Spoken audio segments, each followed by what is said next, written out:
Are you struggling to get a nice green lawn? In today's video, I'm going to give you some beginner level lawn care tips that are going to help you get a really green lawn. Now, let's go into the workshop and we'll have a chat. What about you, and welcome into the workshop. Today we're going to have a chat about how to fertilise your lawn, the best way to do it, and the tools you're going to need to do it properly. Let's start off with liquid fertilizers. I know a lot of people will be using a watering can to fertilize their garden. My advice to you is the best thing to do with the watering can is just to keep this for your plants and don't use it for the lawn. The best thing to do with it is to use something else and don't use the watering can. I'm going to run through some options that you can use to fertilize your lawn.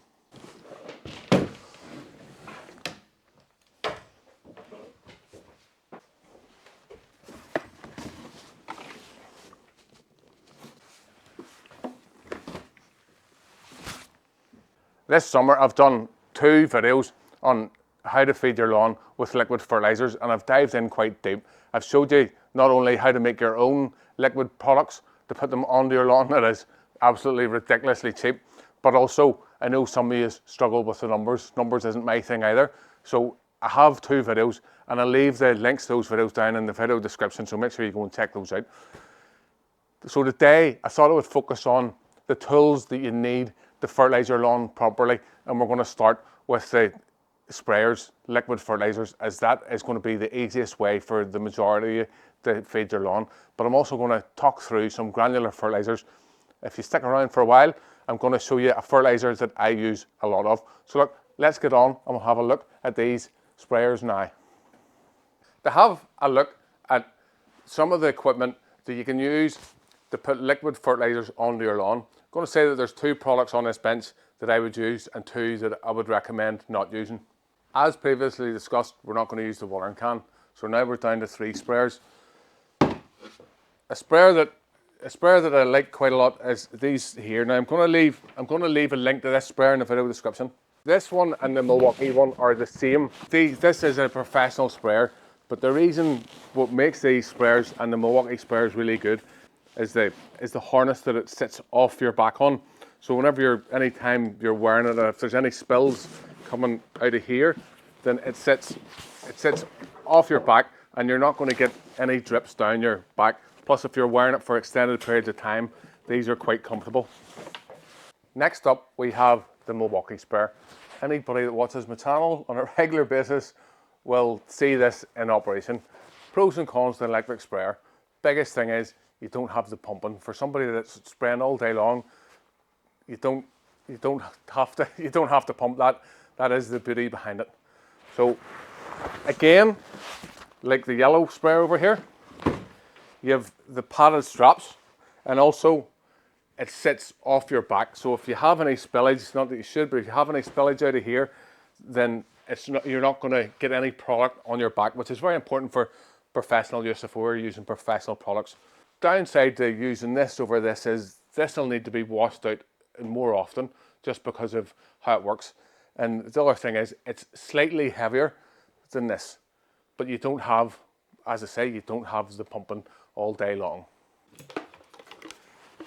This little sprayer, great job, but to get a nice even pattern across a lawn, I think you're much better going for a backpack sprayer.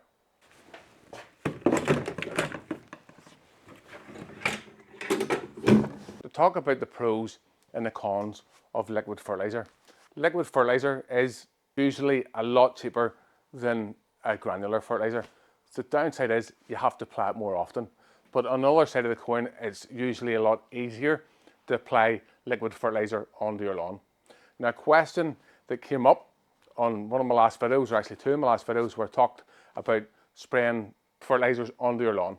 This product here, in my last video about liquid feeds, I showed you how to make a ridiculously cheap, very effective fertilizer for your lawn that a lot of professional golf courses use. I'm going to leave a link to that video down at the end. A lot of people said to me, Robbie, why, if I'm feeding my lawn with sulphate of ammonia and I'm putting it on a granular form, I go on between 20 to 30 grams per square metre, but yet in a liquid form, we're only putting that on at 2.5 grams per square metre. The easiest way to explain that to you is it's like a sugar rush. Whenever you apply a liquid fertilizer, the plant is getting it all in one go. Whereas if you're putting on a granular fertilizer, then it's going to take a lot longer to break down and get down into the soil. But whenever you put on the liquid feed, it goes on right away and you see it working usually within about 24 hours, because the plant just takes it up instantly, and that is why you need a much smaller amount. Our next thing is granular fertilizers. Now I'm going to talk about some equipment that you can use and you shouldn't use, like this spinner here. In my opinion, these are the best spinners in the market. They're also, in my opinion, ridiculously expensive the last couple of years, because the pound has gone down in price, and these are made in America. The last time I looked, these are over £1,000, which is quite a bit of money for a fertilizer spreader. So that brings us down to 2 or 3 different other options. Like the sprayers, there's an absolute range of equipment you can use out there to put granular fertilizer onto your lawn. I'm going to talk about 5 different ways to do it. The first one being your hand. I know a lot of people, especially smaller gardens, are maybe throwing it on. For somebody that's been putting on fertilizer for the last 30 years, that scares the bejesus out of me. So don't be using your hand to fertilize your lawn, as there's a very good chance that you're going to do 2 things. There's a very good chance that you're going to burn your lawn, and you're not going to do it evenly. So that brings me on to some of the tools. This little spreader here is pretty reasonable. These here, I think, are 20 or 30 pounds. Again, going to leave a link for the products we're talking about below. This little sprayer here, fill it up, put it on. Great for smaller spaces, 100% good job. Next up, you see these here would be quite popular, the little Miracle-Gro spinners. So the key thing is with these fertilizer spreaders is they're known as broadcast spreaders, and these things spin and it throws the fertilizer out on a wide pattern. The last fertilizer spreader that I'm going to talk about is a droplet spreader, one that just, you open the hatch and it all just flies down. Definitely don't use those for fertilizers, they're more for seeds. I've shown you the tools that you need to put granular fertilizers onto your lawn. So now I'm going to show you some of the fertilizers that I use. Now, regulars to the channel should know about these products anyway, but we're going to run through them. The technical grade sulfate of ammonia, I've covered that in quite a bit of detail, so I'm not going to go there. Next up, we'll have our lawn sand. We use the lawn sand every March and again sort of November time. Next up, we have a fertilizer which is more like a pre-seeder fertilizer, and there's something else in there that I'm going to talk about very soon. And then lastly, we have a professional fertilizer that I'll be putting a lot out of in the next few weeks, but I'm going to talk you through the pros and cons really just of these 2 products now. This next tip is for any beginners watching the video. Whenever you understand this here, your journey through lawn care is going to be a lot easier. On any bag of fertilizer, you're going to see 3 letters, N, P and K. N stands for nitrogen. In the spring, you want to put on more nitrogen as the plant needs extra help to push up out of the lawn. And if you think of all those extra shoots coming out over the course of the year or the season, then we'll start to bring the nitrogen down. As you get to autumn and winter, then you really reduce it right down. P is for phosphorus. Phosphorus helps with the plant roots, helps the plant grow deeper, better roots. And K, potassium. Potassium's really good for plant health, helps with disease and overall strengthen the plant. Another way to think about it is, if you were a gardener, shoots, roots and fruits for NPK. So the K is really good if you want plants to flower or if you're growing fruits. An easy way I like to think about NPK is up, down and all around. If you can keep that in your head, then lawn care gets a lot easier. On the bag of fertilizer, there's sometimes other numbers like Fe, Ca, etc. and they're known as trace elements, and that's what we're going to talk about next. If we'll have a quick look at this bag of fertilizer, we've got 6, 5, 10, so 6 nitrogen, 5 phosphorus and 10 potassium. Plus we've got Fe. The Fe stands for iron. If you're in the know, if you see a bag of fertilizer and it says iron on the side of it, generally the manufacturers put it there because it makes a cheap bag of fertilizer work really well. What do I mean by that? They'll put iron into a bag of fertilizer just to give it a really good splash of colour.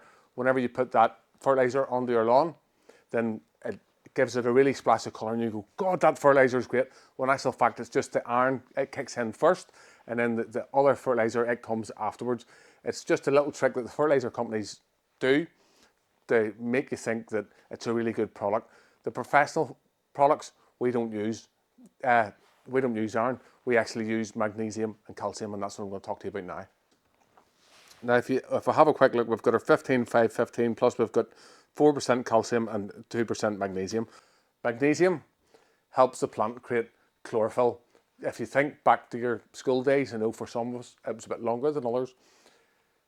Chlorophyll is the thing that helps the plant process the light from the photosynthesis. So whenever the plant gets more magnesium, it can help make the plant greener. Anytime we put on a fertilizer that has magnesium in it, you always see a really nice green from it. Much like you put the iron on. One of the reasons why I don't like iron is if we get it onto the patios, then you risk staining. Whereas if we're using a fertilizer with magnesium on it, we don't have that problem at all. Calcium, on the other hand, helps build cell walls. What this does is it makes your lawn a lot more hard wearing. If you want more beginner tips on how to feed your lawn, especially with liquid fertilizer, watch this video next, and I'll see you over there. Now.